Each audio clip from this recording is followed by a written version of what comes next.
Eastern Oregon. Out here, the wind takes its own course, just like the people. Truth comes at you hard, and lessons come early. Waste nothing. Build it yourself. Help your neighbor. When you're willing to do the hard work first, anything is possible.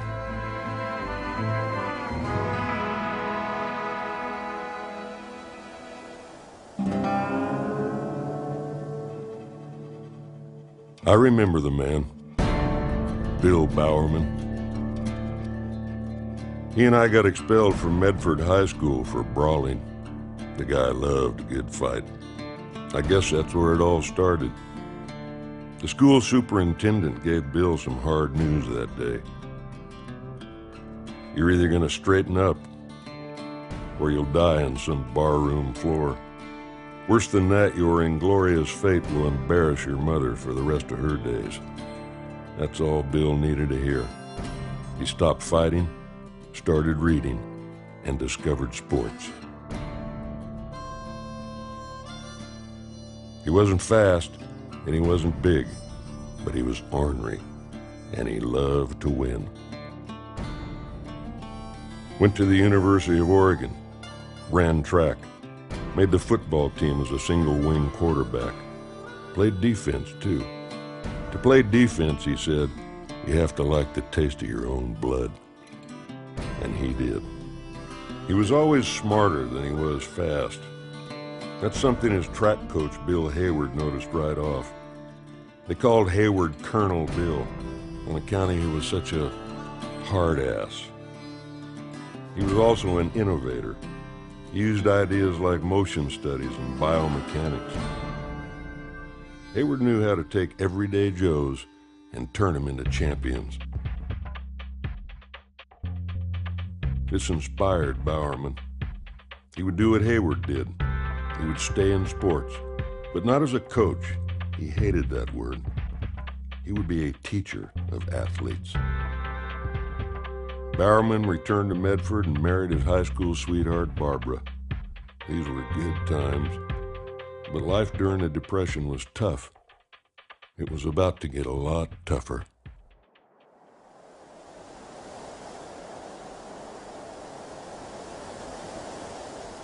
I remember the man, Bill Bowerman.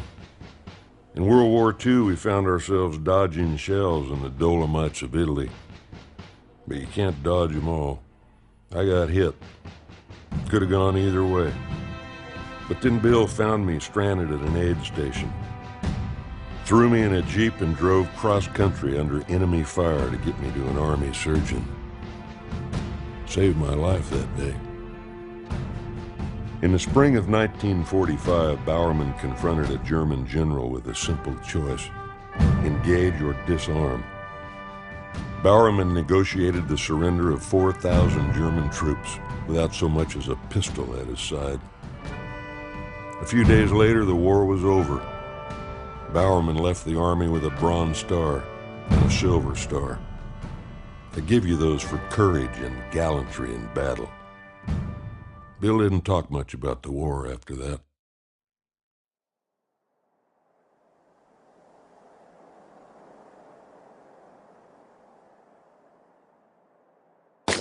I remember the man, Bill Bowerman.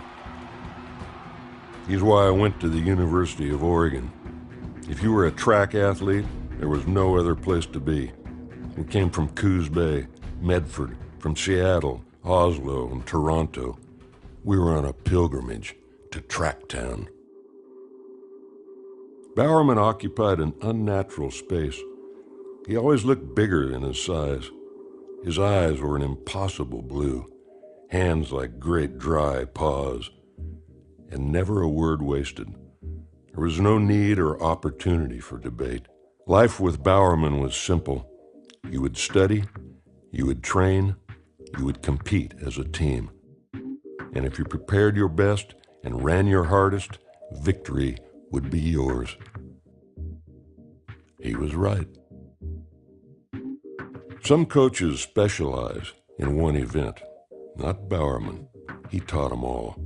But mostly, he made us all better men. Simple as that. Bowerman's specialty was athletes. But for all his certainty, you never knew what to expect. One fella came back from the dentist and got called over by Bowerman. "Let me see your fillings," he said. The kid dutifully opened wide, and Bowerman dropped an earthworm into his mouth. Other guys received neatly wrapped packages of elephant dung that Bowerman had retrieved from the circus. One day he even fired off a gun in a hotel lobby. After every prank, Bowerman would flash that big piano key smile and roar with laughter. We loved him for it. Eventually.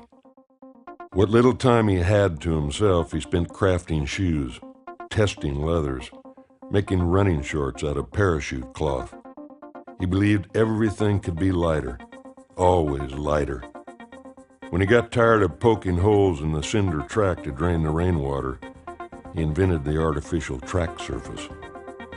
He never got anything right on the first try, and he didn't care. He had absolutely no fear of failure. He considered it a blessing, so long as you learned from it. That's what Bowerman did, over and over and over. He wasn't after perfection, he was after performance. In 1962, Bowerman took his athletes to compete in New Zealand. One day on a run with local townspeople, he got passed by a 74-year-old man who had survived 3 heart attacks. For the next 6 weeks, Bowerman jogged with his new friends. He returned to Oregon 5 inches thinner, 25 pounds lighter, and inspired to get Americans off their duffs and onto the roads and trails. He put everything he knew about fitness into a running book called Jogging, and running went boom. That was Bowerman's magic. He was a master of human potential. In 24 years, he trained 31 Olympians, 51 All-Americans, and 12 American record holders. 24 guys became NC2A champions. 16 ran sub-4-minute miles, and the University of Oregon won 4 national titles. We won because he made us better than we were. We competed against athletes who were stronger and faster, and we beat them. He had everything to do with our success and never took the credit he deserved. More than any medal or title, we craved his approval. He was a giant. He still is.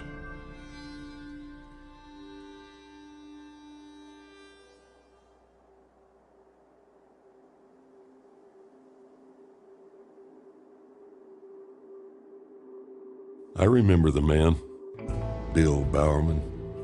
He co-founded our company with nothing more than a good idea and a handshake, and that was enough. Every shoe we design, every store we open, every shirt we build, every story we tell, every race we win, it all connects to him. You all connect to him. Bowerman liked to challenge you with the truth.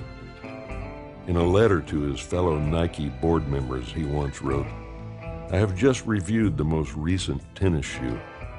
I respectfully call it the shit shoe." He followed up by resigning from the board. No big deal. Bowerman resigned a total of 31 times, but he never quit.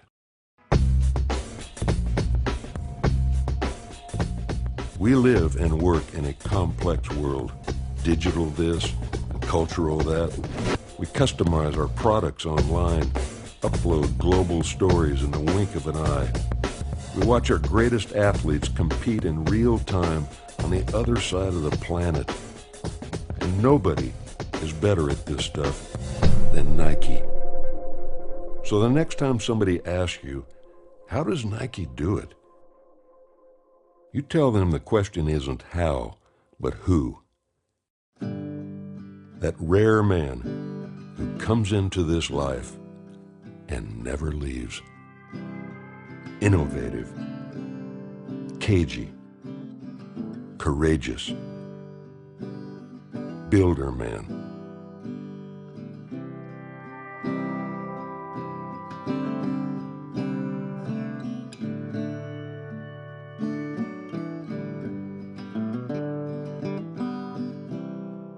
He made me better. He made Nike the company that it is today. And Bill used to always tell us that we're not going to focus on your weaknesses. We're going to build on your strengths.